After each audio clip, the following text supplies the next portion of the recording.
TG, welcome to part 4, which I'm hugely excited about, which is about fraud and the abuse of MM2H.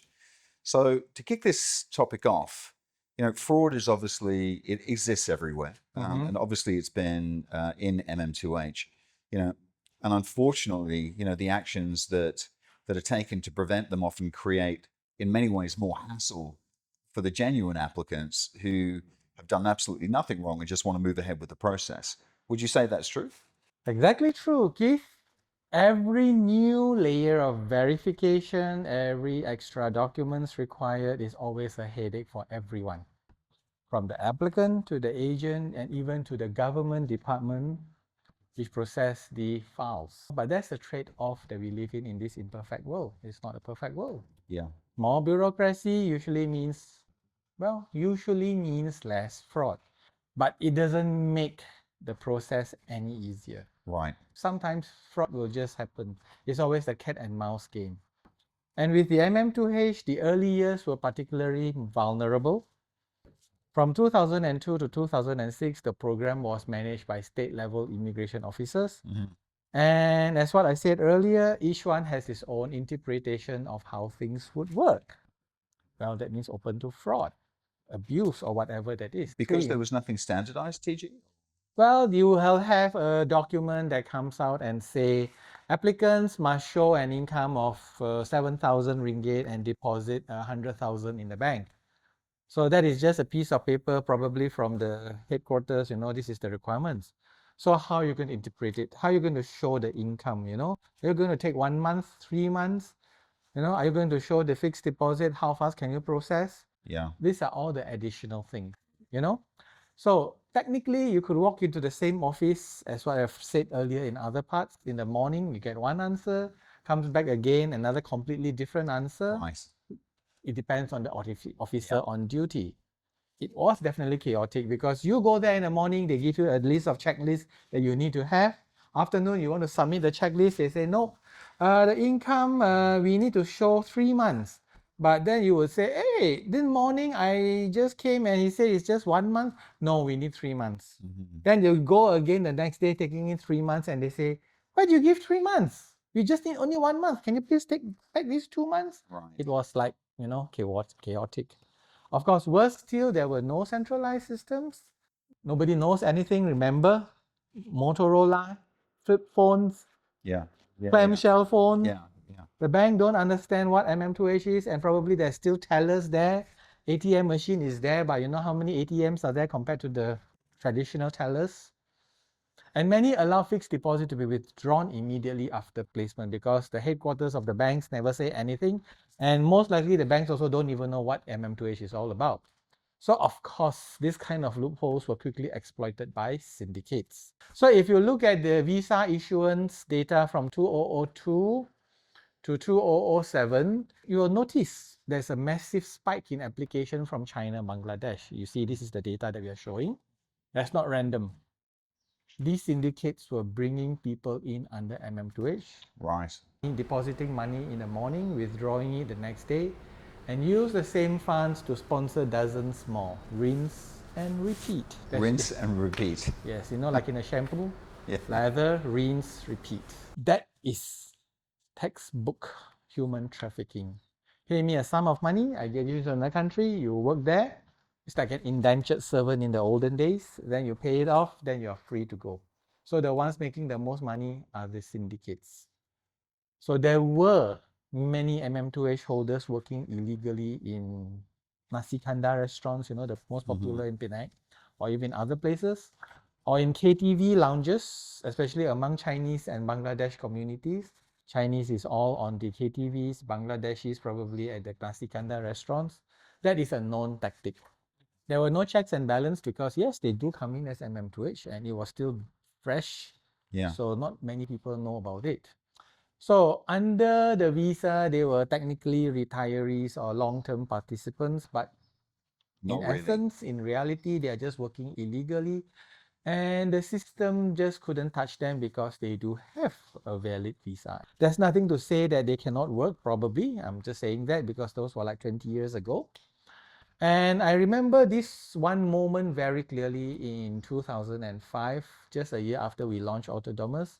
A man called me, he said that he was an accountant and he found us through Google, pay-per-click probably. He offered me a business proposal, sponsor 50 Chinese women under MM2H, and he will pay me 5,000 per person. That is $250,000 ringgit. 2005 is a lot of money, okay? But I declined because from the very beginning when we started the company, I wanted a clean legal business. I want to build something that I will be very proud of in future, and I can continue to do that in the future. And I do not want to link with any illegal or human trafficking activities. So Keith, can you imagine if $250,000 being offered to any man in the street in Malaysia? Yeah. For nothing? Just use your name? Why not? $250,000 is a lot of money. But effectively, it's human trafficking, right? So, Correct. I mean, that's horrifying, TG, absolutely horrifying. But I can see why it makes sense for those syndicates to do that because there's so much money involved. If someone had MM2H, they were technically legal though, right? Well, there's always the gray area and there's always the gray area. Let's say there is a young, beautiful woman, working at a nightclub that was caught at 3 o'clock in the morning, whether it's an immigration raid or a police raid. If she had a student visa, then she has a lot to explain why as a student she's there at 3 a.m. Yeah. How can she go to school the next day? If it is somebody on tourist visa and most likely it's going to be expired tourist visa, then they're in trouble. Now, but with MM2H, she is technically legal to be there. She has a legal and valid visa. And as long as there are no drugs in her system, and not caught in a very compromising position or whatnot, sitting there and drinking and what it is, technically, the She's law legal. enforcement cannot do anything because she has done no wrong. So that's why the syndicates love this kind of visa. And remember, during that time, it was the cowboy days. Everything can happen. The whole period pre-2007 was like the Wild Wild West. Anything could happen. They were fly-by-night operators, shady agents, and because there was no standardization, it was free for all. It actually took many years to clean up the enforcement and the centralization to bring credibility back to MM2H, and that started in 2007. Wow, that's fascinating, TG. Continue, please. Well, during the early days, there were a lot of confusion among MM2H participants. Well, that's because there's a lack of centralized authorities. That's what I said, morning, afternoon, another location. Yeah. So since every state has its own interpretation, the inconsistency makes the syndicates easy to exploit. Sure. It left the legitimate applicants unsure. How? Let's say, for example, this state, they look at this and they say, oh, we need this. Nope, the rest we don't accept. So what they do, the syndicates, they go to another state and say, oh, okay, we don't need all this, we just need this. Boom, Right. everything goes all in. Yeah. Okay, so that's why there was a lot of hanky-panky and all these things going on 20 years ago, very, very long time ago. Now things start to change in 2006 and 7 when MOTAC, during that time is MOT, Ministry of Tourism, took over the program. That move alone, when they take over the program, made a huge change because tourism always encourages people in. If you see at the data, you will see there's a dramatic drop in MM2H applications from China and Bangladesh during that period. Not a coincidence? Well, it goes up, then when after 2007, zoom, it came down again. But it wasn't a coincidence. Those who came to Malaysia under MM2H with the intention to work illegally, they couldn't renew their visas. MOTAC tightens the process, centralize the approvals, establish a more consistent professional framework, a committee approval, and all these things. So in other words, is that those potential abusers, syndicates, or whatever it is, there's no loophole to going an easier immigration office or whatnot. It now has to be centralized. So effectively, the cleanup worked. Yes, it did. It did.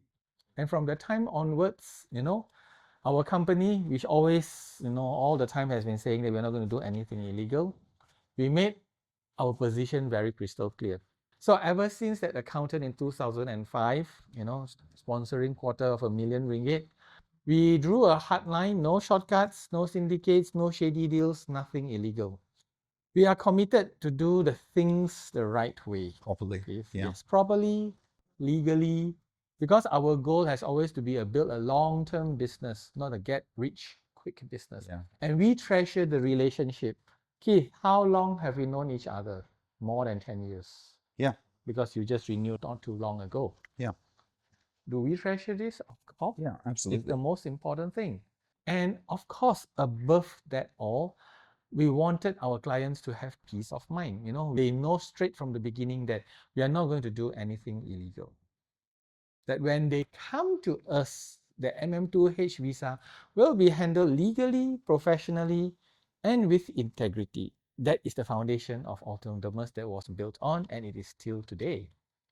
So TG, let's dig a little bit deeper because this is an incredibly interesting topic. Fraudulent documents, per se, something you've seen an awful lot of, throughout your career. What's your take on those? Do they keep on circumventing the system? I'm going to share something, Keith. Probably during the Hammurabi's time in Babylon, they would have fake hieroglyphics on some fake clay tablets. Okay, they could have faked the stamp of the king, Hammurabi's time, whatever. Yeah. So it has been there since day one. Okay, it became a real problem even before and after 2007. But once MOTAC, Ministry of Tourism, Arts and Culture, the MM2H Center, started tightening the process, people got more creative. More sophisticated. More sophisticated and with technology, and there goes that honesty. We saw fake bank documents. Sometimes it's even real, but the numbers are not real, whatever it is. Forged letters of no criminal record, photoshopped marriage and birth certificate, you name it, we have seen it. People just try their ways and means to come into Malaysia. Now, here's the very interesting thing, Keith. Malaysia doesn't operate on pre-crime, meaning that just because somebody intends to cheat doesn't automatically lead to a criminal prosecution. The Malaysian government essentially trusted applicants to submit genuine documents. But they also don't have the manpower to verify every single item. And of course, that's a big mistake though, right? Because inevitably people do the wrong thing in trying to, get into Malaysia, take out an MM2H. Even up till today, Malaysian government started with the right foot that people are not going to cheat. But then eventually it will come to a point when people started to cheat. So the abuse crept in, Somebody would like to bring in their mistress instead of their wife. Somebody would like to bring in their, their sister's son, their nephew, instead of their own children. For whatever reason, we don't know. Whether it is, nefarious or something good, because of better quality of life, we cannot tell. Nobody can tell. See, some applicants, they go all sorts of lengths to get them in, calling them their dependents. On the surface, everything looks fine. Yeah. But underneath, we just don't know what it is. It could be just another form of human trafficking. Whether it's against the will of the person, we don't know. So the system just keeps on evolving. I would say it's between a cat and a mouse. What happens is that somebody will improvise, then some improvised system will catch them, then they improvise again. It happens.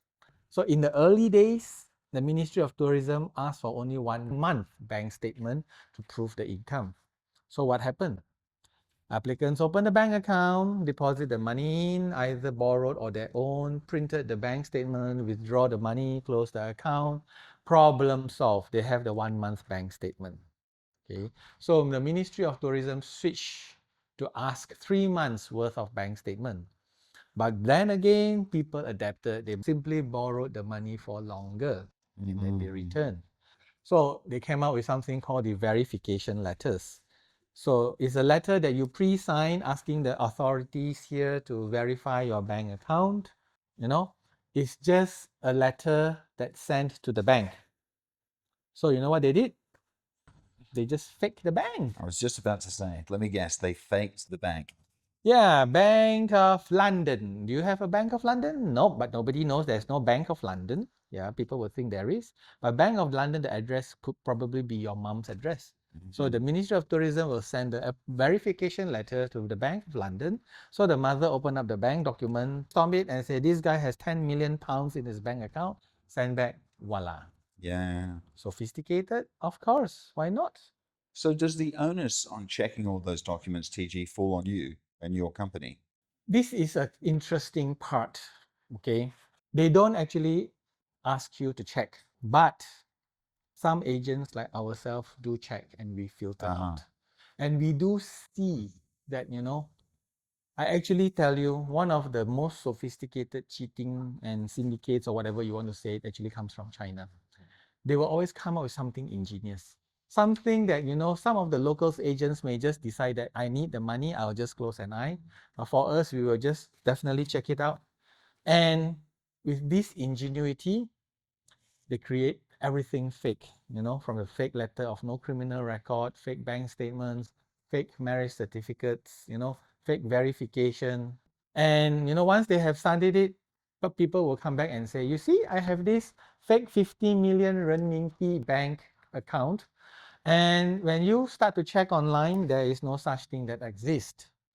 And I believe that some of them, they even fake very critical government documents, embassies, and that is something that we think that is a little bit overboard. But if they fake a bank, TG, does the money, and then you see the money deposited into that account, can you see that it doesn't come from that bank? We cannot. It's just that it's just printed out, that's it. So all you see is the deposit. You don't see the entity that it actually came from. Correct, you cannot see because it just say cash deposit. They even fake the documents from the Malaysian embassy. Okay, the signatures and the stamp, even up to today there is. It's just that there are a lot more fake and they don't really have the time to go and check it. And in fact, I can go on and on, for this fake stuff. But we actually, in these episodes, we don't have the time. We only have one episode to cover all this. There's just so many here. Crazy. Okay. That's crazy. So, TG, who do you think is actually, perpetuating these fakes and the frauds? Who's behind it all? There are three groups, I would think. Number one is the participants themselves. Number two is rogue license agents. They just want money. Right. They don't care what it is. Or where it comes from. Well, rogue agents are always in Malaysia. It's just that, you have heard all these stories around. And of course, unlicensed or fake agents. Okay, now what do I mean by unlicensed and fake agents? Let me explain. This is one of the flaws in MM2H that was corrected in this new MM2H. Part of the reason is they are trying to hold people accountable for the application. Last time, MM2H allows direct application. It means that you can submit and you can apply on your own. Can you not do that now? Yeah, you cannot. It has to go through a licensed agent. Anyone can technically submit the paperwork on their own. Okay, let's say you want to apply. But here's the loophole. What's stopping you from posing as a helper and you charge a fee for that guy over there to submit the application? Sure. And that guy may not be very internet savvy, technology savvy, and doesn't know a lot of things, and he thinks that you are real. So he says, no, I just need your passport. What if he starts to make all the fake documents on your behalf? Would you know? Maybe if you are not educated, let's say you are illiterate, then you won't know. But what if you have a nefarious reason and say, never mind, let him do it? Our association did complain about this, that there are some unlicensed people doing it. That's where part of the fraud is. Of course, when you talk about the rogue license agent, definitely people looking for money. Applicants themselves, yes, probably. So these are the ones that's causing a lot of issues. So fraud always doesn't come from the applicant themselves. Let's say you are the helper, quote unquote, for the applicant. You will tell the applicant, the real applicant, you are the helper, correct? You are not licensed. When you say helper, you mean fake agent? Yes, you can say there's a fake agent. Okay. Let's say both of you come on the same country, you speak on the same language, in the same language and everything. You will just tell the guy, don't worry, I will handle all the documentation for you, all the certification, everything. Trust me. You just give me your photo, your passport, photocopy. Trust me. Trust me. I'll get everything done for you. So instead of getting the real documents, you charge the applicant as though you're getting all the real documents. But you did not. You fabricate everything: marriage certificates, license, letters of no criminal records, bank statements, even the Malaysian embassy stamps. Unbelievable, yes. But because many of the applicants don't speak English, they become easy targets. They don't understand the process. They cannot verify what's being submitted on their behalf, and they trusted the wrong people. For example, like, the applicant asks you to do it, and then you say, oh, I've done, I already submitted everything. Can I have a copy? Oh, I forgot, I forgot to make a photocopy out of it, all submitted. But it's okay, no worries, trust me. God, that's deeply troubling on so many levels. It was until now. MOTAC tried to address this. At one point, they briefly banned applicants married to Malaysians from applying under MM2H. Either male or female. Doesn't matter, husband or wife. I personally feel that maybe they try to reduce the marriage of convenience or whatnot. Some fraud that involves them staying long-term here or whatever it is, Yeah. Then there was a period that they say that only licensed agents are allowed to submit application to cut down the chaos and fraud. But the public backlash forced them to roll back, and direct applicants were allowed again. And I'm totally not surprised if the pushback came from the fake agents themselves. Sure. Makes I'm sense. not surprised, okay? But I've seen firsthand that why these restrictions were introduced in the first place. Well, let me just share with you something. Over the years, we have seen truly unpleasant scenes from direct applicants. At the MM2H Center, they got angry with the officers there, raising their voice, even shouting at the MM2H officers. Because everybody knows that never works, right? I don't know. To them, it seems like, the application, they got some problems and they say, shout, why do you need all these things, to be certified? Don't you see that I'm married? How am I supposed to know you are married? Yeah. Then because the language issues, the English is horrible, there's misunderstanding everywhere. Many don't understand that when you ask a question and the English is not your first language, it becomes a problem in understanding. And these guys hog the counters, asking complicated questions, like, can I make an application for my mother? How do you do it? You have to go through from step 1, step 2, step 3, step 10, step 20. But these people are not there to do all this. They are there to receive applications and everything. Yeah, and they are not there to listen to your rants and complaints, to get angry about and all these things. Or to suffer the abuse, quite frankly. Yes, and there were many abuses, especially in 2015 and 16 when I was there the whole day. You can see all sorts of this abuse happening. And of course, the temperature's rising and as it goes those on. Scenes I cannot take out from my on brain, both sides. from my mind. So TG, with all these constant tweaks and fine-tuning in the documentation process, how does Alter Domus handle that on a daily, weekly, monthly basis? Well, we cannot stop last-minute changes from happening.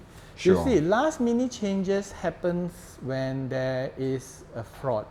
Okay, that's just the reality. What we can do is that we can minimize the inconvenience for our clients.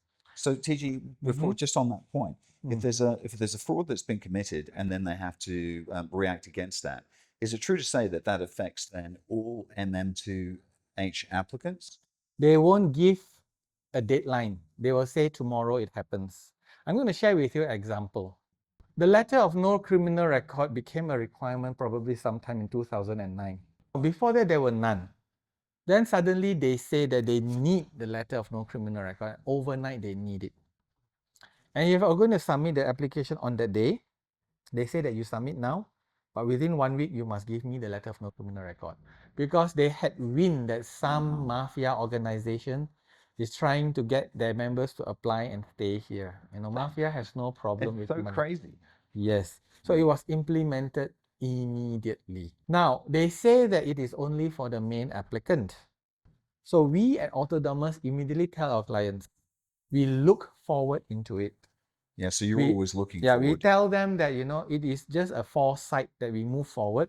So why is it they are only looking for the main applicant? What if the wife of the mafia decides to apply and then get the husband in, and during that time they don't need to show the letter of no criminal record? So it's still a loophole. Yeah. So we just tell our clients, if it is not expensive or whatever it is, get for both husband and wife.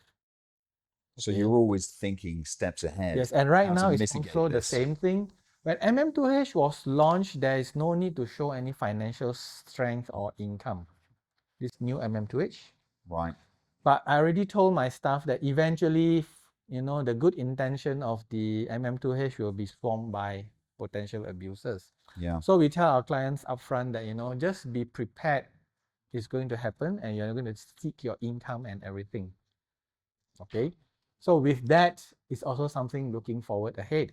So you're always, as I've said before, you're always kind of thinking many steps ahead of the potential problems that could take place. Because we process a high volume of applications every week, we get real-time insights to how things move in ministry.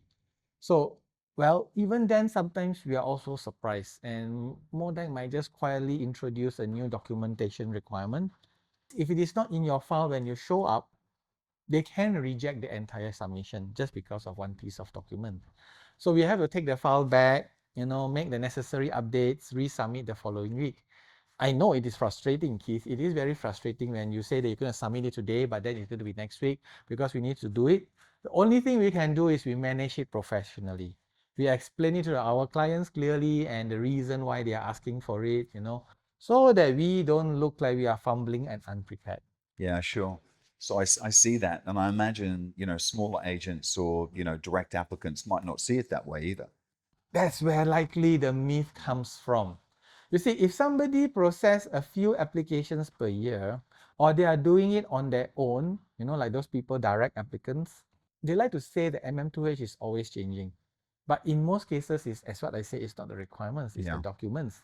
So they go there and they say, oh, we need these new documents. Then they say, oh yeah, MM2 keeps on changing, Well, it does change for them because they need to get the documents, but they miss the point. It's not a change in the core requirements. Yeah. It's just a change in it. Yeah. So what they perceive as a constant upheaval Yeah. often is just a reflection of how little visibility they have in the process. Sure. So for us, it's just part of staying ahead by anticipating what might be needed based on historical happenings. Sure.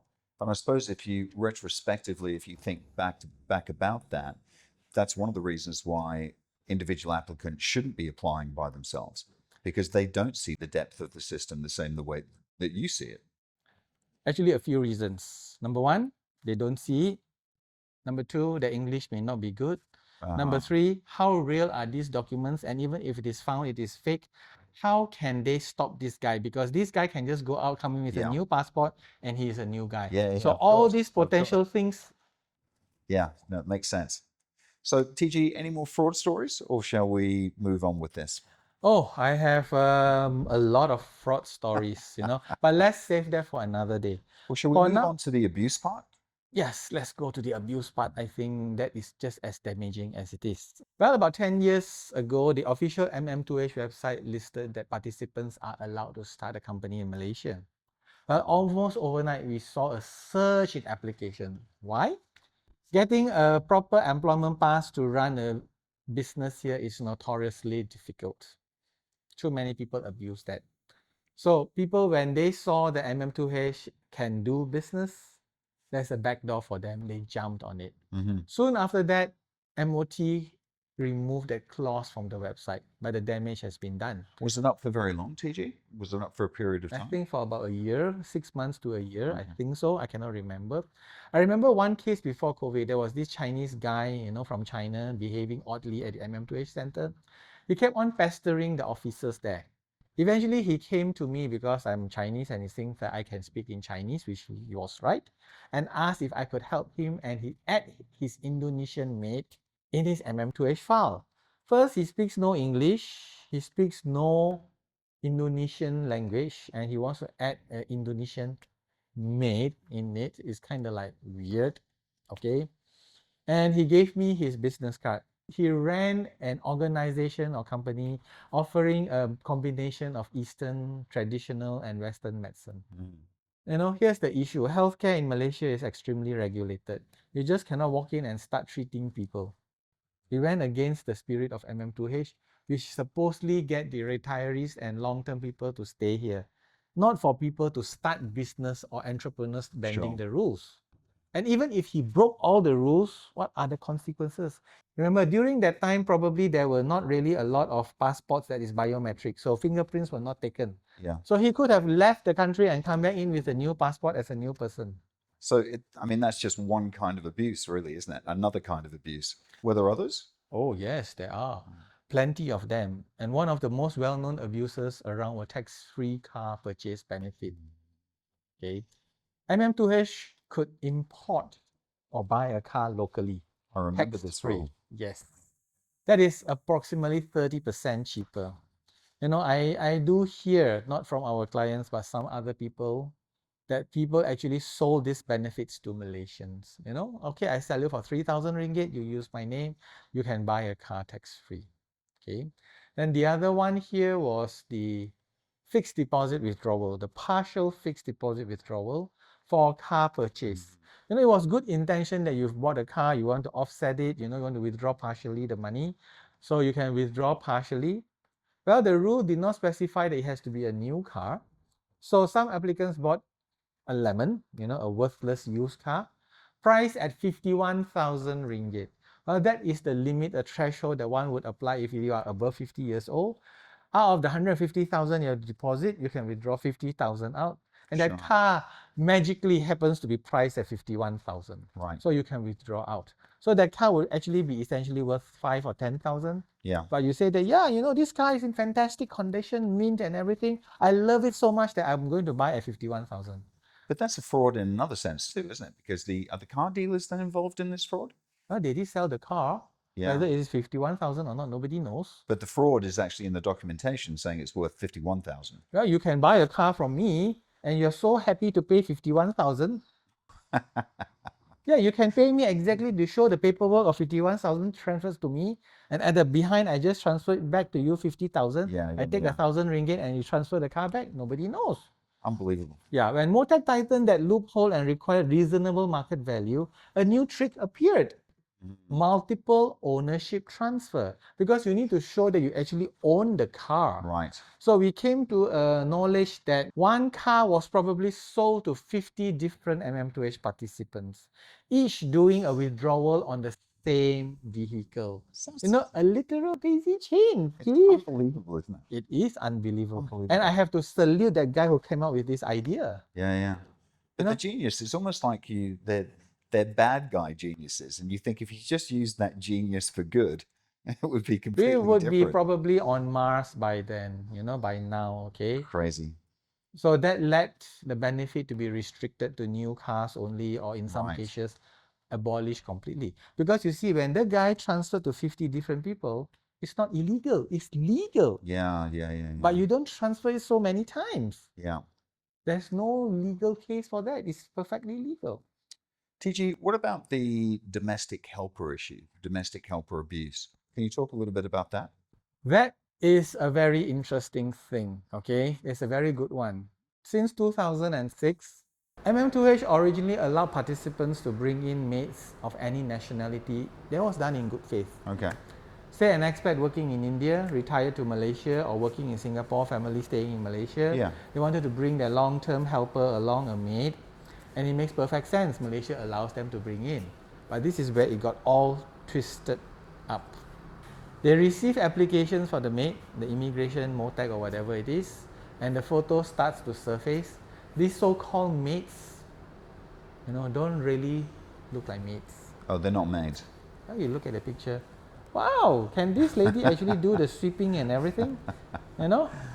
So they're concubines or girlfriends or... Yeah. It turns out to be single male applicants using the maid visa to bring in their girlfriend, and there's no intention to marrying, just bypassing the strict tourist visa for those countries.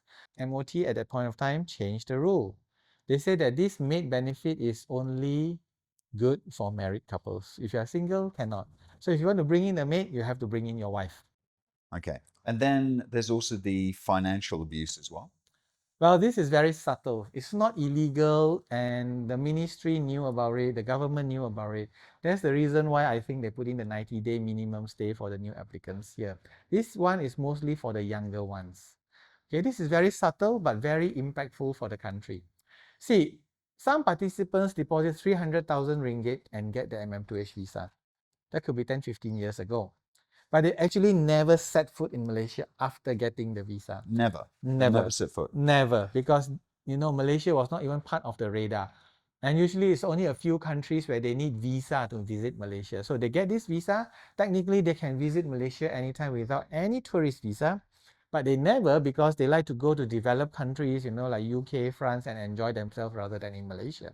But they get this visa as just a back door so that they don't need to apply. If suddenly they need to leave their country, they can come to Malaysia immediately.